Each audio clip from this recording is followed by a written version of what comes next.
আওয়ামী লীগকে কোনো রাজনৈতিক কর্মসূচি করার জন্য রাজপথে নামতে দিবেন না, মানি, সমর্থন করি।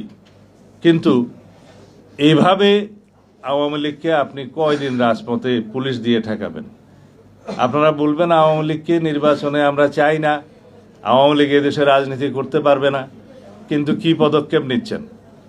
আইনি কোনো পদক্ষেপ কি এই সরকার নিচ্ছে?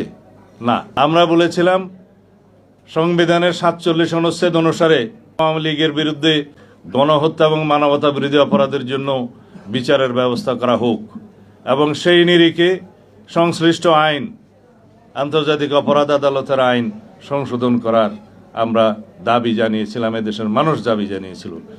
এই সরকার অধ্যাদেশ এবং আইন সংশোধনের জন্য পদক্ষেপ নিয়েছিলেন।